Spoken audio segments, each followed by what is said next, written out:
Os escândalos de corrupção em todo o país trouxeram à tona a necessidade do combate a essa prática, tanto no setor público quanto no privado. E, neste sentido, a Ordem dos Advogados do Brasil, subseção Campina Grande, lança o projeto Grão Jurídico, uma iniciativa que busca despertar o debate sobre assuntos jurídicos e temas com relevância social. E esse é o assunto de hoje do nosso programa. O tema jurídico está no ar.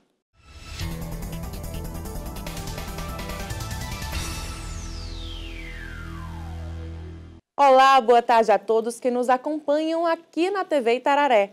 A ideia do projeto Grão Jurídico é promover um espaço frequente de reflexão crítica a partir de temáticas atuais. Para falar mais sobre esse projeto, recebemos hoje Alberto Jorge Santos Lima Carvalho, advogado e professor especialista em Direito Administrativo pela Faculdade Anhanguera, mestre em Ciências Sociais pela Universidade Federal de Campina Grande e ele também foi conselheiro estadual da OAB Paraíba. Hoje é coordenador das comissões da OAB em Campina Grande. Seja muito bem-vindo ao tema jurídico. Eu que agradeço o convite. Esse projeto, que está aí sendo lançado hoje pela OAB, como é que funciona? Em que consiste o Grão Jurídico? Eu acho que você falou bem, né? É um espaço que a OAB criou, né? Ou que tenta criar. É um projeto que vai passar durante o ano, né? Vamos enfrentá-lo, vamos dizer assim, durante o ano. E nós vamos tentar criar um espaço de discussão entre a OAB e a sociedade. É uma busca que a OAB vem tentando trazer temas de relevância para dentro da OAB, para dentro da Ordem dos Advogados do Brasil. Nós queremos aproximar a OAB e sociedade como um todo, seja os acadêmicos de direito, os nossos advogados, mas também toda a sociedade. Como surgiu a ideia de criar esse projeto? Em que vocês se basearam ou se inspiraram?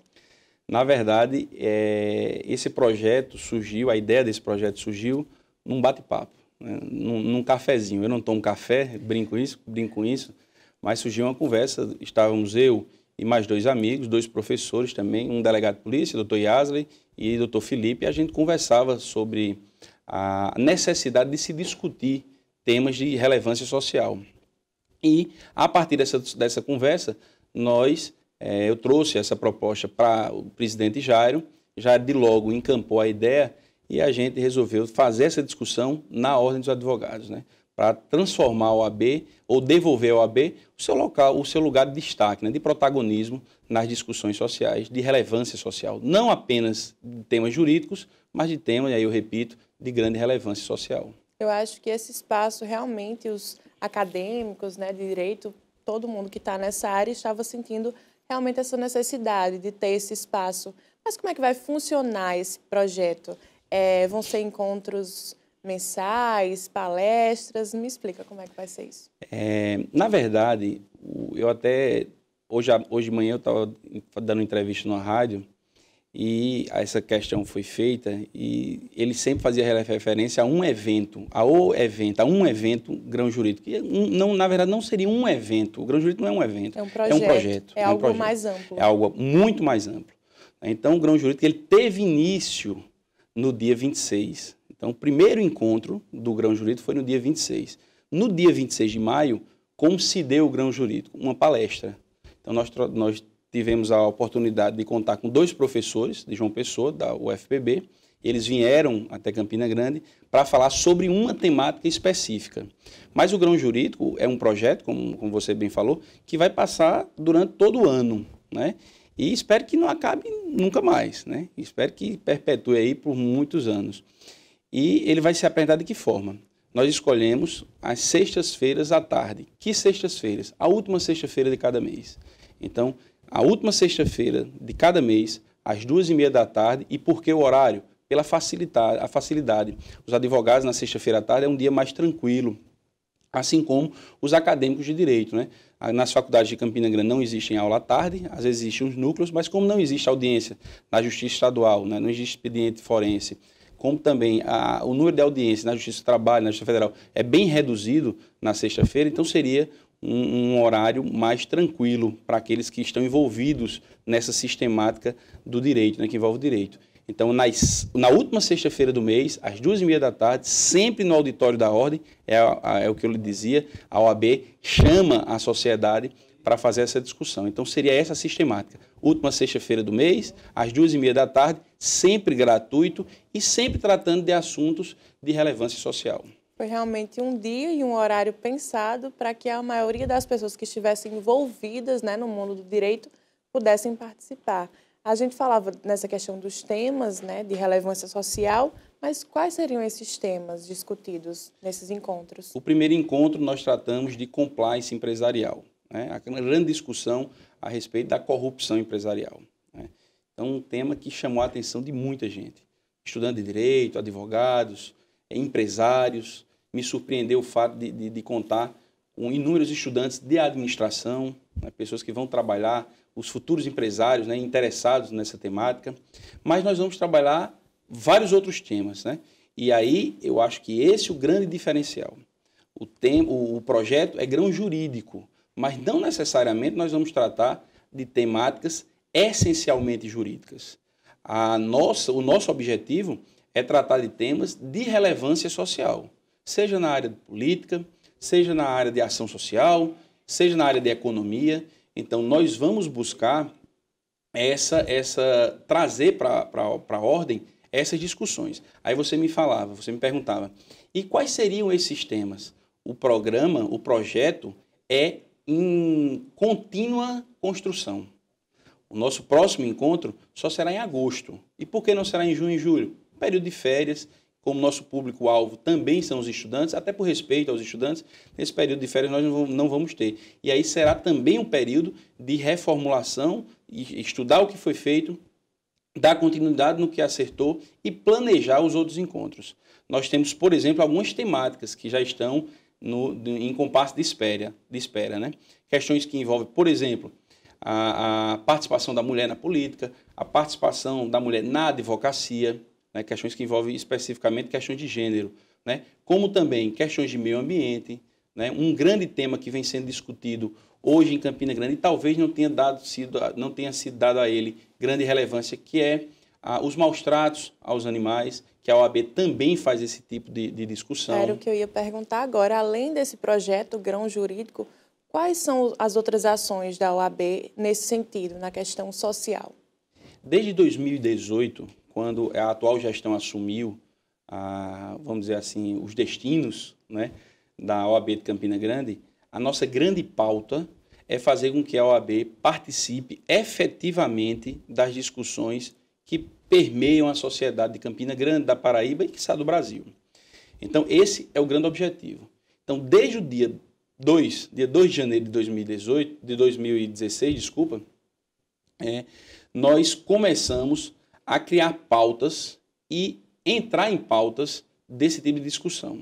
Então, nós vemos, desde então, fazendo atendimento de pessoas que têm problema com relação à afronta a direitos humanos, né? Nós temos uma comissão extremamente atuante, Comissão de Direitos Humanos, que faz atendimento a esse tipo de pessoas que estão em situações de risco, né? Então, inclusive, Roberto, é interessante porque tem pessoas que procuram o Ministério Público, aí não veem no Ministério Público a resolução do seu problema e vão até a OAB. E outras que nem procuram o Ministério Público, vai procurar diretamente a OAB, ante a seriedade e a credibilidade que a marca OAB transfere para a sociedade. E aí, várias outras discussões no Conselho Municipal do Meio Ambiente, Conselho Municipal de Segurança, a OAB tem assento e faz essa discussão. Então, hoje, a OAB é parte integrante da sociedade, como nunca deveria ter deixado de ser. Eu acho que esse é a principal mudança e a principal atuação da OAB. São coisas que estão caminhando juntos. Caminhando juntos. Sociedade e a ordem. Sempre diálogo permanente em relação aos entes públicos, né, o poder público. Nós temos um diálogo permanente com a Prefeitura de Campina Grande, com o governo do Estado. Então, sempre questões de interesse, a OAB se coloca. Algumas instituições que representam interesses classistas já procuraram a OAB né? E eu falo isso com os agentes penitenciários, por exemplo, enfrentaram um problema no ano passado, buscaram na OAB esse apoio, a OAB está presente, está de portas abertas. Eu sempre costumo dizer, a OAB, ela, por ter o seu respaldo, né, de representar uma profissão de assento constitucional, ela não pode se ater a uma simples representação classista. A OAB, ela tem que cumprir o seu papel. O papel social da OAB é bem mais do que uma representação classista. A gente vai fazer só uma pausa e no próximo bloco o assunto é corrupção. Eu volto daqui a pouco. Voltamos com mais tema jurídico. A corrupção que domina o noticiário no país tem um custo alto que acaba sendo pago por todos nós. Ela se esconde em obras superfaturadas, em Caixa 2 para partidos políticos, na aprovação de leis que garantem regalias. Desvio de dinheiro público é prejuízo nosso. O dinheiro vem dos impostos que pagamos. Os desfalques nos cofres da União, dos estados e municípios reduzem a capacidade dos governos de prestar, advogado, muitos serviços como saúde e educação, por exemplo. Que bom seria se nós não precisássemos falar sobre corrupção. Eu acho que a sua fala foi perfeita. Infelizmente, casos de corrupção prejudicam a sociedade como um todo, né? E é interessante essa reflexão, porque se nós percebermos, a corrupção, de certa maneira, prejudica até o corrupto, né? Prejudica até o corrupto, quando alguém próximo a ele precisa de um serviço público e se depara a serviço de má qualidade em decorrência desse tipo de ação. Então, quando você vai a uma instituição que proporciona saúde pública, que deveria proporcionar saúde pública, um hospital público, e se depara com macas no corredor, falta de recursos para pagar o básico, né, curativo, essas coisas, é que você se pergunta, meu Deus, onde nós estamos? Né? Dinheiro não é problema, nós estamos vendo bem isso, né? Nesses escândalos que nós estamos presenciando aí pela mídia, né? As contas são muito altas, né?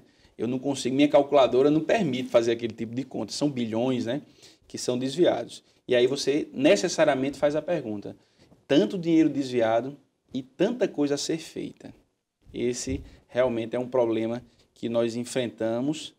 E aí, mais uma vez, eu repito, a OAB não pode se furtar esse tipo de discussão. E por que trazer corrupção como o primeiro tema desse projeto, Grão Jurídico? Essa é uma pergunta fácil, né, de responder. O tema de maior relevância hoje em nossas discussões é a corrupção. Né? Corrupção, improbidade administrativa, né, são temas de trato contínuo, né, de trato no dia a dia. Você acorda de manhã, vai tomar o café, liga lá sua televisão e já está falando sobre corrupção. Na hora do almoço você chega em casa e é corrupção. À noite, corrupção. Então esse tema é o tema da hora, né? O tema da vez. Infelizmente, né? Infelizmente, bom seria que a gente tratasse de corrupção nos livros de história, pura e simplesmente, no livro de história. Mas, infelizmente, é um tema palpitante, é um tema relevante que nós não vamos, de forma alguma, nos furtar de discutir esse tema e de buscar soluções. Eu acho que esse é o principal. Corrupção não é algo novo, como o senhor dizia, nos livros de história está estampado vários capítulos da nossa história com corrupção envolvida. Mas nos últimos anos os escândalos têm sido escancarados na mídia. E como é que o senhor acredita que a sociedade se sente dessa forma? Será que esses escândalos, depois do Mensalão, agora com a Lava Jato, a sociedade já meio que se acostumou com essa banalização da corrupção? Se acostumar com a banalização. Acho que aí são dois pontos muito importantes para serem discutidos, serem analisados, né? De fato, infelizmente, hoje a corrupção está banalizada. E eu espero que a sociedade não tenha se acostumado, mas infelizmente, e eu sempre faço essa discussão, eu sempre faço esse diálogo, né, sempre participo de discussões nesse sentido, e eu acho que, infelizmente, a sociedade tem sua culpa. Nós gostamos muito de atribuir culpa aos políticos, né? Ah, a culpa é do político. Não, a culpa não é do político. O político, infelizmente, é um retrato da sociedade. Porque o político está dentro da sociedade. São representantes da sociedade. Então, a culpa é da sociedade. E aí, Roberta, é interessante a gente fazer a discussão. Será que corrupção é só, se refere apenas a essas tramóias, eu vou usar esse termo, entre governo e JBS, entre deputados, senadores, presidente da República, né? Agora temos essa informação do presidente envolvido nessa situação, né? E as grandes empresas, ou a corrupção está bem mais próximo da gente, né? Como, por exemplo, furar uma fila, né? Será que isso seria não corrupção do ponto de vista estrito, né? Estritamente como é tratada nos códigos penais e por aí, no Código Penal e por aí. Mas não seria um ato de desonestidade nosso? E aí vale a reflexão. Se a gente critica lá em cima, se critica o nosso representante e a gente comete as mesmas coisas aqui, aí você poderia dizer, mas não são as mesmas coisas, são coisas bem mais simples. Aí eu volto aos ensinamentos dos mais velhos, né? Quem rouba muito, rouba pouco, né? Quem rouba pouco, rouba muito, né? Então, eu acho que a discussão da corrupção não é uma discussão que deve se ater ao nível do juridiquês ou nível da ciência política, mas sim mais baixo aqui na sociedade como um todo. É uma questão cultural. Quando você falava aí, não é novo, corrupção não é novo. Realmente, se você levar lá 1500, no descobrimento do Brasil aqui, você viu aquela situação dos portugueses que chegavam e davam presentes aos índios para serem explorados. Os índios eram explorados em troca de presente. Então, se a gente for pensar em aproveitar, em desonestidade, nós, infelizmente, temos que remontar lá para 1500. Então, infelizmente, a história do Brasil ela é pautada e foi criando assim a cultura do brasileiro, o jeitinho brasileiro, né? E aí, o nosso jeitinho brasileiro, muitos se vangloriam do jeitinho brasileiro, o brasileiro sempre dá o seu jeitinho. E aí é benéfico o jeitinho brasileiro? Será que isso é benéfico? E então, por isso que a minha reflexão nesse sentido, e às vezes eu fico até um pouco deprimido, viu, Roberta? Quando eu começo a pensar nisso e dizer, meu Deus, o problema é bem maior do que a gente pensa. Alguns vão para a mídia, hoje dizem assim, vamos tirar todos do Congresso e está resolvido. Tá tudo... Será que está mesmo? 2018 vem aí, eleição. Será que nós que estamos criticando os que estão lá, será que nós vamos repetir a dose? Vamos mantê-los lá? Vamos renovar? E renovar com quem? Quem são essas pessoas? Quem traz uma nova ideia? Isso é um problema muito mais sério, muito mais amplo, que aí, Roberto, eu acho que a gente teria que falar aqui uns 300 programas para discutir sobre essa temática. E cabe sim a reflexão, né? Cabe bem a reflexão. Agora, depois de todos esses escândalos, né, na mídia, escancarados, como é que a ordem enxerga a transparência no país? Porque aí temos investigações do Ministério Público, Polícia Federal. Como é que a ordem enxerga essa questão da transparência e de como estão sendo levadas essas investigações? Quando a gente fala em transparência no Brasil, nós temos que fazer um paralelo, né? Primeiro, nós temos a situação jurídica em relação... quais são os mecanismos que o nosso ordenamento jurídico dispõe para garantir a transparência. Nós temos a Lei de Transparência Pública que exige que todo ente público crie um sistema de comunicação social, né, um portal da transparência, informando todas as suas ações, o que gasta com contratados, quantos servidores devem receber, quanto é investido na saúde, quanto na educação. Então, aí é um mecanismo que já vem sendo utilizado de forma muito embrionária ainda, né? Nós estamos no século XXI, mas ainda não somos exemplo de transparência nesse aspecto. Aí nós temos também a questão da repressão, né? Como é que o ordenamento jurídico, o que é que dispõe o ordenamento jurídico para reprimir esse tipo de conduta, né? A falta de transparência, a falta de publicidade dos atos públicos. E aí, do ponto de vista legal, nós também temos amparo. Nós temos a lei de anticorrupção, inclusive foi tratado no dia 26 no grão jurídico, né? Que é uma lei de 2013, que ela traz situações, né? Traz ferramentas. Uns entendem que ainda é muito precária para a discussão da corrupção nas empresas privadas, mas que é um avanço. Não deixa de ser um avanço. Tardio, 2013, só em 2013 se preocupou com isso o nosso legislador, mas começou. Mas também nós não podemos esquecer que nós dispomos de uma lei do início da década de 90, que é a Lei 8429, né? Essa lei é a Lei de Improbidade Administrativa, que também era tratada desde 88 no texto constitucional. Então é algo que vem se encaminhando, né? Essa grande esse mantra, né, que o grande problema do Brasil é a legislação. Eu acho que a gente tem que esquecer um pouquinho disso. Nós temos uma legislação que trata dos problemas nacionais. Agora, o que é que falta é efetividade. Nessa questão dos escândalos, a gente tem visto muito que a corrupção ela está ligada, de certa forma, a empreiteiras, a desvio para campanhas eleitorais. Por que isso acontece? Custo, né? Infelizmente, nosso sistema eleitoral, nosso sistema de política de representação é um sistema muito caro, né? Nós nos acostumamos a vivenciamos campanhas riquíssimas, né? Aí, infelizmente, a ideia, o debate, ele é suplantado em momentos atrás pelos shows, né? Showmícios, né? Que permeavam os comícios, né? Isso foi colocado de lado, mas ainda assim nós nos deparamos com campanhas caríssimas. E o que é pior, né? Caríssimas por quê? Por que tão cara? Por que uma campanha é tão cara? Por que um deputado que vai receber de salário perto de 300 mil reais mês, desculpa, 300 mil reais ano, né? Porque ele investe milhões e milhões numa campanha? Porque acontece o desvio. Porque um vereador, por exemplo, que vai receber em uma cidade pequena 3 mil reais por mês, vamos dizer assim, 36 mil no ano, né? Então, se você multiplica por 4, quase 150 mil reais, né, nos 4 anos de mandato, gasta 400, 500 mil numa campanha. Então, essas perguntas é que precisam ser respondidas. E que nós, na verdade, nós já sabemos. E que, infelizmente, aí a gente volta para aquela discussão que nós tivemos há pouco, né? Quem é culpado, sem querer eleger culpados? Mas, infelizmente, nós não temos como nos furtar dessa pergunta e dessa resposta. Será que nós mesmos, nós, enquanto cidadãos, não somos o motivo do encarecimento dessas campanhas? É uma reflexão a se fazer. É outra, né? Mais uma. A gente vai fazer mais um intervalo e já voltamos com mais Tema Jurídico. É um minuto só.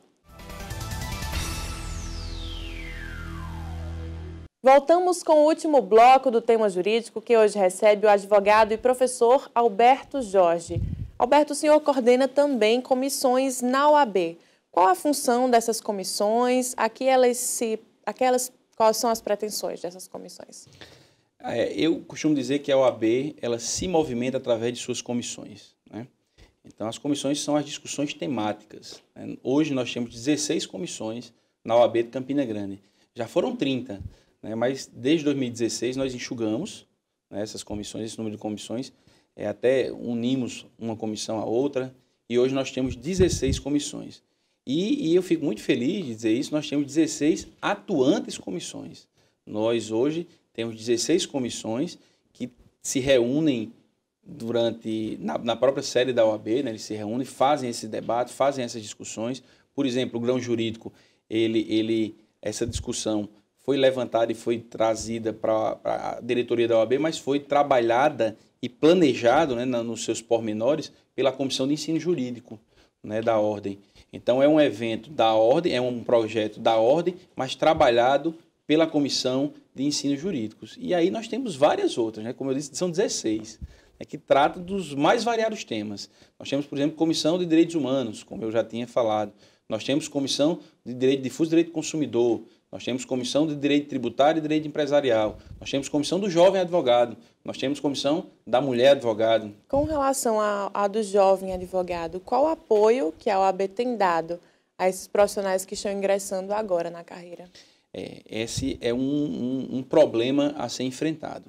Infelizmente, nossas faculdades vêm preparando o graduando de Direito, mas, infelizmente, para a vida prática, nós nos deparamos com vários desafios. Quando entramos na vida profissional, nós nos deparamos com vários desafios, né? A Comissão do Jovem Advogado, ela faz esse contato com o advogado antes mesmo dele ser advogado, né? Então, essa Comissão do Jovem Advogado, ela também é responsável pelo NAI, que é o Núcleo de Apoio ao Estagiário, né? Nós temos na pessoa do nosso presidente Braulio, um jovem advogado, né, como não poderia deixar de ser, extremamente atuante, um advogado militante, e eles buscam criar um contato já com o estudante de direito. O grão jurídico também é uma ferramenta importante. Nós queremos trazer os acadêmicos para dentro da ordem. Mas quais seriam as nossas atuações factuais? O que é que realmente nós estamos fazendo em relação aos jovens advogados? Nós estamos muito preocupados, Roberta, com a qualificação permanente do jovem advogado. E para isso, através da Caixa de Assistência, né, nós temos o vice-presidente da Caixa de Assistência, Dr. Orlando, ele é de Campina Grande, é um advogado de Campina Grande, e nós temos uma parceria muito boa com a Caixa. A Caixa a Caixa de Assistência é o órgão social da OAB. Nós temos o presidente de João Pessoa, Dr. Carlos Fábio, e aqui o vice-presidente é de Campina Grande. E a Caixa, ela busca sempre parcerias. E eu poderia dizer a você hoje que nós temos, por exemplo, parcerias firmadas com todas as instituições de ensino superior aqui em Campina Grande, que dariam desde o desconto aos cursos de pós-graduação, descontos para os cursos de pós-graduação, e nós temos outras parcerias, como cursos de qualificação, que tem principalmente como de ênfase, né, ao jovem advogado. Como, por exemplo, aí eu poderia já antecipar aqui, isso aqui é uma novidade, a OAB fechou uma parceria com um professor e um grande comunicador aqui de Campina Grande, e vai ser ministrado um curso na OAB para o jovem advogado, e para qualquer advogado, na verdade não é só para o jovem, mas o foco seria o jovem advogado, de oratória. Um curso de oratória de alta performance, né? O princípio da oralidade é um princípio que vem cada dia ganhando mais força no mundo jurídico, né? Principalmente no dia a dia forense, e o advogado, o estudante de direito, ele não é preparado para isso. A sustentação oral, né? Chamada sustentação oral. Exatamente. Não só a sustentação oral. Quando a gente fala de sustentação oral, fala de sustentação oral nos tribunais. Mas o dia a dia, uma audiência, como se expressar na audiência. Às vezes você tem conhecimento, mas não sabe externar aquele conhecimento. Então, a OAB também se preocupa com isso. Também nos preocupamos com relação ao apoio. Lá na OAB, lá na Ordem dos Advogados do Brasil, aqui de Campina Grande, nós temos um espaço destinado para atendimento. Então, aquele advogado, recém-advogado, que ainda não tem condições de fazer seu escritório, mas precisa atender um cliente, não tem onde atender, a OAB disponibiliza, junto com a Caixa de Assistência, criou um espaço para fazer esse tipo de atendimento, e o jovem advogado disponibilizar ao jovem advogado um espaço confortável, um espaço com computador, com ar-condicionado, com scanner, com impressora. Então, aquele atendimento ao cliente ele pode ser feito na própria sede da OAB. Também é uma ferramenta importante para o apoio à jovem advocacia. Jovem advocacia que deve ser muito bem tratada. Muito bem tratada. Porque, Roberto, infelizmente, eu sou professor, quando nós nos deparamos com uma turma de 40 alunos, 50 alunos, infelizmente ainda a gente percebe que desses 40 alunos, o grande foco é o concurso público. E eles não se permitem nem conhecer a advocacia. A advocacia que vai dar àquele que se dedica a ela condições tanto financeiras como de realização pessoal. Então, a gente tem um dever, enquanto Ordem dos Advogados, de pegar o advogado jovem e dizer, olha, a advocacia é viável e nós vamos apoiar e vamos suprir as necessidades que você vem a ter no início de sua carreira. Não só no início, como durante toda a carreira. A população acompanhou, agora trazendo a discussão para a atual realidade do país, a população acompanhou o pedido de impeachment que foi protocolado pela OAB, né, depois do escândalo que saiu na mídia. Através desse pedido, a Ordem foi um dos primeiros órgãos a entrar com o pedido de impeachment contra Temer, a gente pode imaginar a força que a Ordem tem? Existem pesquisas que apontam a marca OAB como a de mais alta credibilidade, né? Em certos campos de pesquisas realizadas, apontam que a OAB tem mais credibilidade do que certos órgãos públicos, até órgãos de fiscalização mesmo. Então, a credibilidade da OAB é inconteste, né? A própria, na fachada, quem tiver a oportunidade de passar na fachada da OAB aqui de Campina Grande, vai ver Casa da Cidadania e dos Direitos Humanos. Então, a OAB é a Casa da Cidadania, é a Casa dos Direitos Humanos. Então, a força e a credibilidade, a força que é associada à credibilidade da OAB é incontestável, né? E esse protocolo, essa protocolização do pedido de impeachment é uma demonstração que a OAB não vai se furtar de sua responsabilidade. O Conselho Federal, que é formado por 81 conselheiros, né, de representação de cada estado representado por 3 conselheiros, né, ele, mais uma vez, ele diz a OAB está presente e a OAB vai fazer parte dessa discussão, e não como coadjuvante. A OAB não pode ser coadjuvante em qualquer que seja a discussão de relevância social. A OAB tem que ser protagonista. E, dessa vez, mais uma vez, ela não se furta. Em algumas situações, eu confesso, e aí é o posicionamento pessoal meu, a OAB cometeu alguns equívocos. Mas, e aí é bom que seja dito, nunca fugiu da briga, né? Ela sempre se colocou. Se cometeu equívocos, cometeu, e a história lá na frente vai dizer se cometeu ou se não cometeu. Aí deixa de ser uma posição pessoal minha e passa a ser um relato histórico, né? Cabe à história fazer esse relato, não a mim. Mas uma coisa a gente não pode deixar de reconhecer, e eu tenho muito orgulho disso, tenho muito orgulho de fazer parte dessa instituição, é que a OAB não se furtou a cumprir com sua responsabilidade. A sociedade pede por atuações da OAB e a OAB não pode se furtar disso. Para a gente encerrar, faça aí um convite, né, a quem está nos assistindo, os advogados, estudantes, acadêmicos do direito, para prestigiar e participar desse projeto Grão Jurídico. O convite é renovado, né? Como eu disse, o projeto é um projeto a longo prazo, é um projeto que espero que ultrapasse 2017, ultrapasse 2018, que em 2019 venha uma nova gestão da OAB e encampe esse grande projeto. Fico muito feliz. Há 15 dias eu conversava com o vice-presidente da Ordem dos Advogados e com o doutor Rogério Cabral, que é conselheiro nato, né, e é secretário-geral adjunto, é aqui de Campina Grande, é o nosso representante na diretoria da OAB estadual, e os dois me diziam, juntamente com a doutora Tainá, que é a tesoureira, e os 3 me diziam da necessidade de levar o grão jurídico, a dar uma conotação estadual ao grão jurídico, fazer essas discussões em todo o estado, principalmente onde nós, a OAB, tem sede, né, nas subseções, Patos, Souza, Cajazeiras, então Itaporanga, Catolé do Rocha, Guarabira, então fazer essa discussão de forma mais ampla. Então fica o convite a você, colega advogado, aos estudantes de direito, aos estudantes de forma geral, à sociedade como um todo, a você empresário, a você dona de casa que está interessado de escutar, de participar dessa discussão. Como eu disse, nós vamos trabalhar questões jurídicas, mas questões também que sejam do campo da política, da sociedade, questões de relevância social. Então, é um projeto que não é da ordem.